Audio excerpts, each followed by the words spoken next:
Fala pessoal, tudo bem com vocês? Agora tudo é o derby. O Corinthians se reapresentou, voltou aos treinamentos, tem a volta de Coronado. Será que ele vai estar à disposição na grande decisão na próxima quinta-feira? Lateral renovando o contrato e a volta do Memphis vai acontecer quando? Já te digo que antes dos demais. O derby, né, rapaziada? Teve aquela folguinha, os jogadores descansaram, a gente sabe que isso faz parte. O Yuri Alberto, por exemplo, né, tava lá curtindo o São Miguel dos Milagres, lá nas Alagoas, curtindo o aniversário com a família, aquela coisa toda, outros atletas também.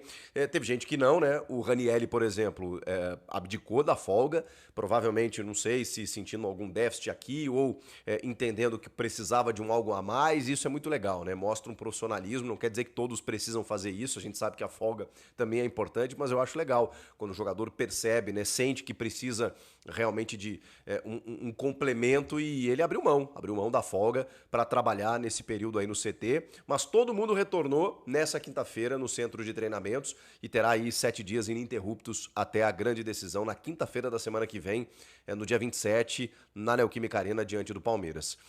Todo mundo voltou, menos os jogadores presentes na data FIFA, né? Que são 5 no total. O Memphis Depay, com a seleção da Holanda, o André Carrilho com a seleção peruana, Romero na seleção paraguaia, José Martínez na venezuelana e o Félix Torres na seleção do Equador. 5 jogadores que estarão na data FIFA. E, com exceção do Memphis, os outros jogadores, eles ainda têm compromissos no dia 25, 2 dias antes da final. E isso realmente é um problema, né? Porque você tem aí 48 horas entre uma partida e outra, além da logística de você retornar. Então, isso pode gerar algum tipo de complicação para esse segundo jogo no aspecto físico, né? Mas vale lembrar que o Palmeiras também tem jogadores envolvidos, né, nessa data FIFA. O Memphis Depay, ele é um pouquinho diferente porque ele entrou em campo nessa quinta-feira com a seleção da Holanda diante da Espanha pela Nations League, empatou em 2-2. Eu vi algumas críticas diferentes, né, relacionadas ao Memphis, né? Alguns entenderam que ele fez um papel importante, ele jogou mais centralizado no ataque, né, diferentemente de como ele joga no Corinthians.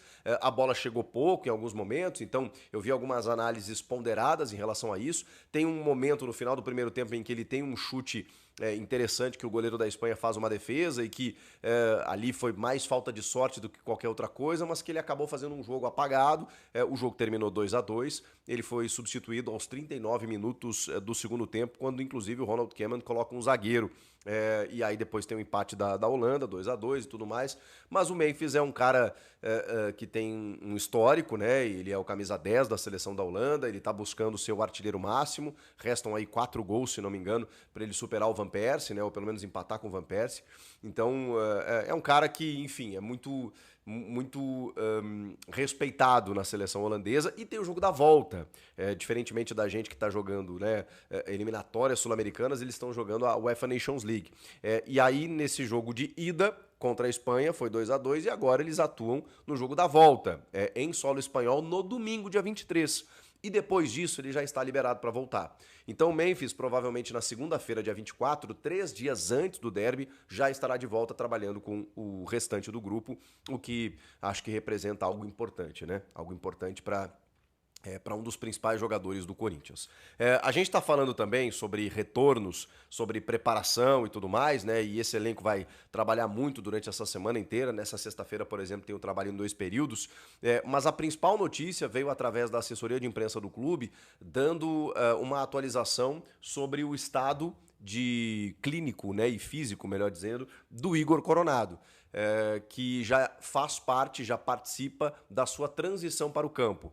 E, inclusive, deve estar à disposição para a grande final na próxima quinta-feira. Dificilmente como titular, né? O Rodrigo Garro é o titular, mas ele não jogou no jogo de ida, sente ainda dores no joelho, a gente sabe que é um jogador que está recebendo todo o cuidado, mas ele tem esse período de preparação até lá. Eu imagino que o Garro vá ser titular. Se o Garro não jogar, acho que o Ramon repete a mesma escalação do jogo de ida, com o Memphis fazendo aquela função mais por dentro, com o Romero e o Yuri no ataque, e o Coronado fica para o segundo tempo, assim como o Rodrigo Garro, talvez. Acho que ele já prioriza essa escalação sem o Garro com o Romero no time. E, claro, o Coronado acaba se tornando uma opção, uma alternativa importante. Eu lamento, inclusive, essa lesão do Coronado, né? Ele teve uma lesão muscular no tendão do adutor da coxa direita, né? Uma lesão muscular na coxa direita que deixou ele fora de combate. Inclusive, ele tinha uma previsão de voltar no começo do mês de abril e essa previsão ela foi antecipada justamente pela recuperação dele. É um cara que a gente sabe que tem boa qualidade técnica, jogou 10 partidas já nessa temporada, tem 2 gols, nenhuma assistência. Poderia estar entregando mais? Poderia. Mas assim como todos os jogadores, acho que naquele momento que ele estava, né, foi antes da fase de mata-mata, na fase de grupos do Paulista, a gente viu rodagem de elenco, viu algumas oscilações, a gente não viu a pleno ainda desses atletas, né? Então, o ano passado, acho que o Coronado foi super importante, tem uma partida dele contra o Fortaleza na Sul-Americana, então, que é de cinema, naquele momento em que nas Copas o Ramon meio que preservava o time, né? Focava no brasileiro por causa da situação, zona de rebaixamento, aquela coisa toda. E aí nas Copas dava uma mesclada, e o Coronado jogou algumas partidas e bem nesse sentido. Eu sempre falo que eu acho que o Coronado, qualidade de técnica, assim, de bola, ele tem muita, cara, impressionante.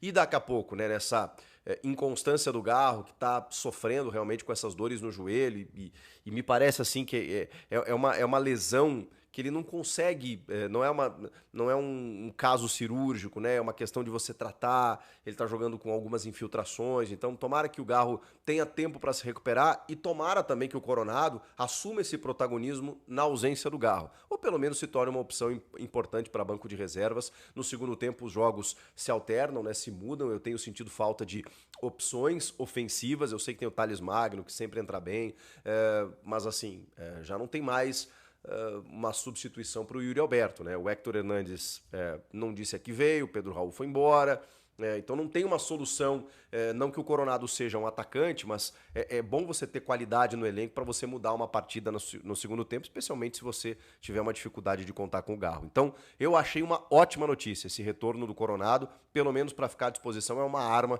que o Corinthians vai ter no segundo tempo, pelo menos nessa partida de volta.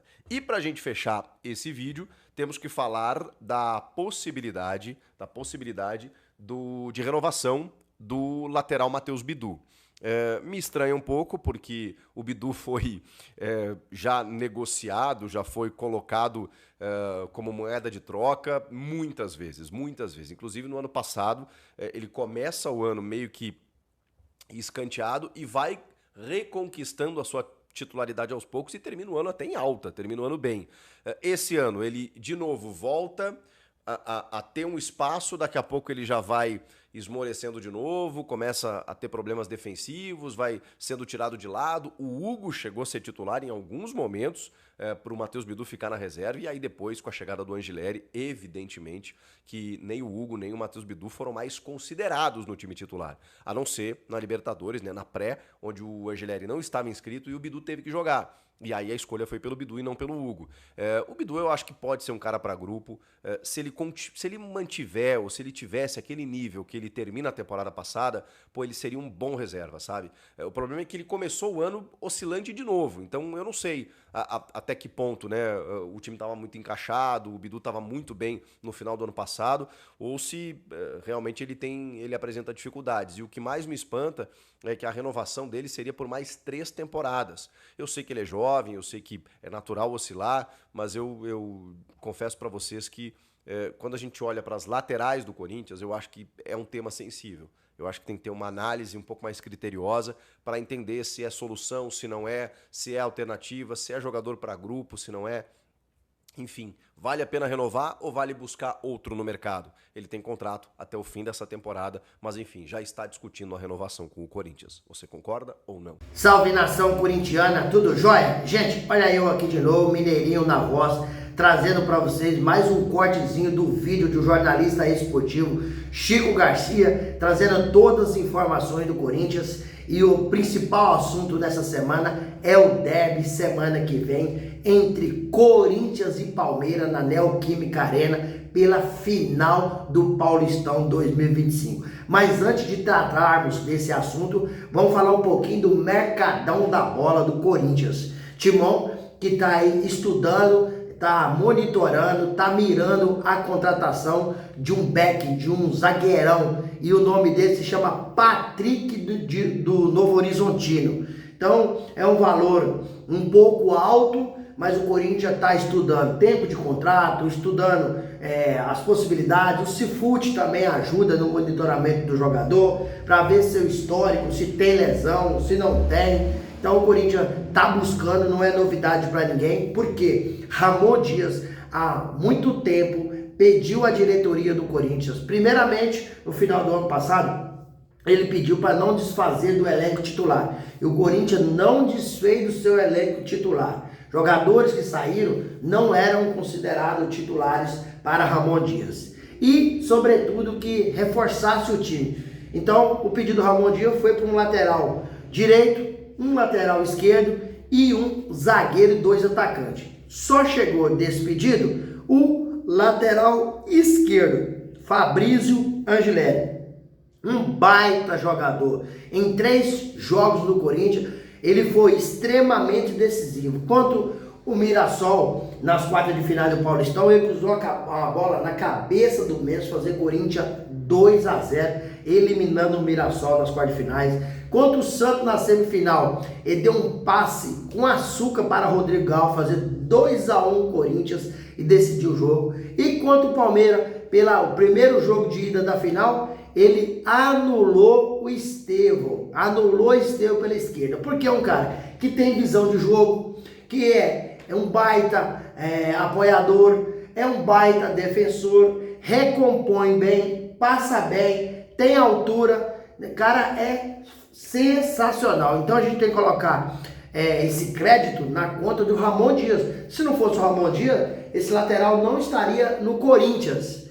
Mas aí eu te falo, Ramon, não só esse crédito eu posso dar para ele, tem que dar também do André Carrillo. Ninguém sabia quem era o André Carrillo no Corinthians. Ramon Dias foi lá e indicou. Hoje é considerado um dos melhores jogadores do Corinthians. Ele chegou praticamente junto com o Memphis Depay, então foi meio ofuscado a sua apresentação ao chegar no Corinthians, porque o Memphis é muito badalado, mas é um jogador inteligentíssimo, jogou muito contra o Barcelona de Guayaquil na Neoquímica Arena e, sobretudo, jogou demais contra o Palmeiras no primeiro jogo de ida no Allianz Parque. Anulou Rafael Veiga, camisa 10 do Palmeiras, e quando tinha oportunidade, ele saía jogando, armando jogada. Parece lento, mas o André Carrillo é aquele jogador que é um falso lento. Ele te engana. Você pensa que ele é lento, mas ele não é lento. Ele só dá o tapinha de um, dá o tapinha de outro e sai jogando. Um jogador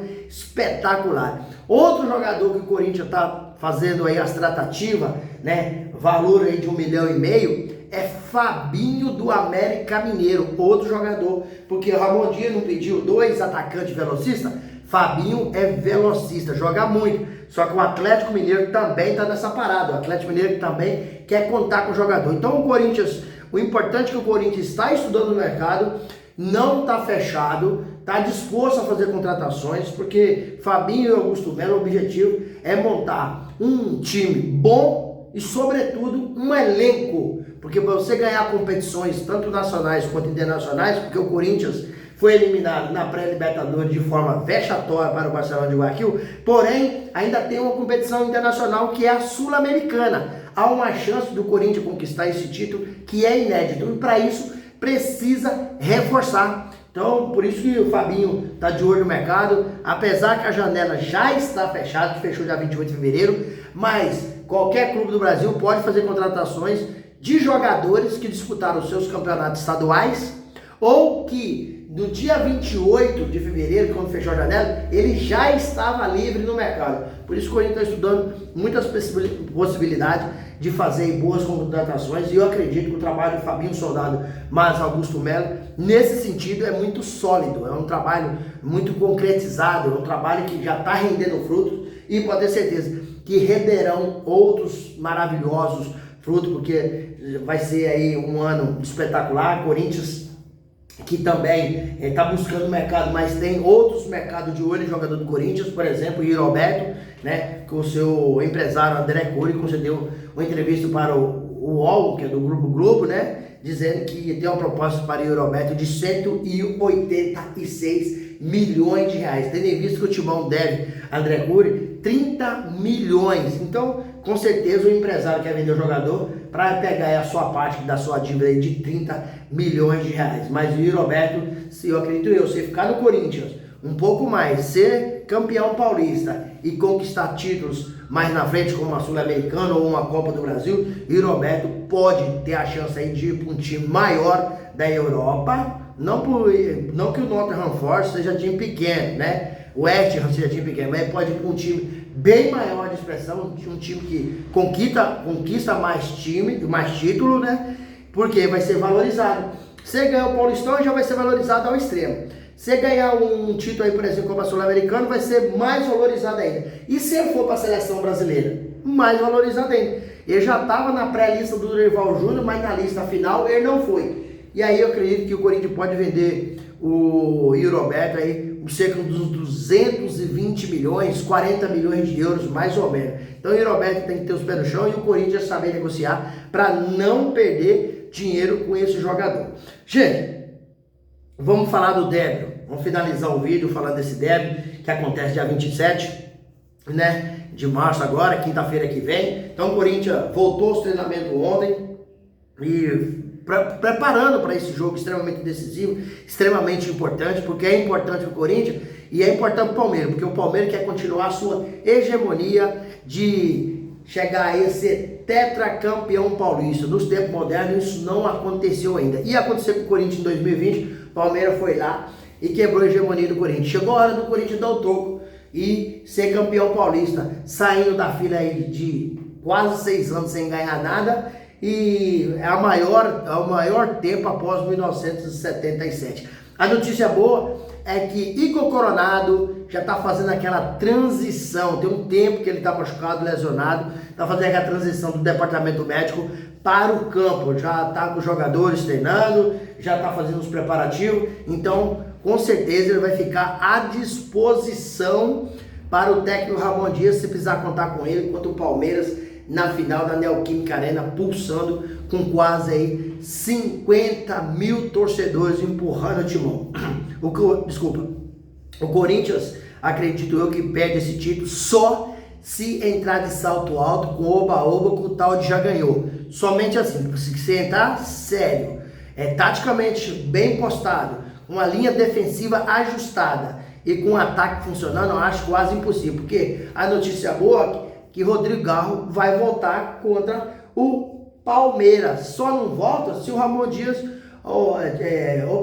tiver a opção de deixar de escalar o mesmo elenco que escalou lá no Allianz Parque, com Raniel no meio de campo, José Martino, Carrídio e fechando o meio de campo com Memphis Depay. E aí na frente colocou Yuri Alberto e Romero. Mas o Ramon Dias pode fazer aí um meio de campo com Raniel, José Martini, Carrídio e Rodrigo Garro. Na frente, Memphis Depay e também Yuri Alberto. Um time muito forte, um time muito seguro. O Memphis Depay fez um jogo ontem pela seleção holandesa, acabou empatando com a Espanha em 2-2 e faz o outro jogo domingo, dia 23, né? E vai voltar para jogar a final do Paulistão contra o Palmeiras 3 para 4 dias antes, vai ter tempo para se preparar, ao contrário dos outros jogadores, como Carrídio, né, José Martini, Félix Torres, Romero, que estão servindo sua respectiva seleção. Volta aí a 48 horas, 50 horas mais ou menos antes do jogo do Palmeiras. Mas o Corinthians está no caminho certo e tem tudo para fazer um jogo espetacular e se sagrar campeão paulista de 2025. Título esse que pra gente é muito importante para quebrar a hegemonia do Palmeiras e sobretudo, sair dessa fila que nos incomoda há muitos anos, que são 6 anos sem ganhar título. E aí, Fiel, o que vocês acham? Vocês estão confiando, assim como eu estou confiando nesse título do Coringão? Use o espaço aqui no vídeo para você deixar seu comentário, deixar seu like para fortalecer nosso trabalho e o YouTube entender que vocês estão gostando do conteúdo e recomendar para toda a nação. Deixe também, né, a sua inscrição no vídeo para a gente continuar crescendo juntos. Sem mais delongas, até o próximo vídeo. Tchau, tchau.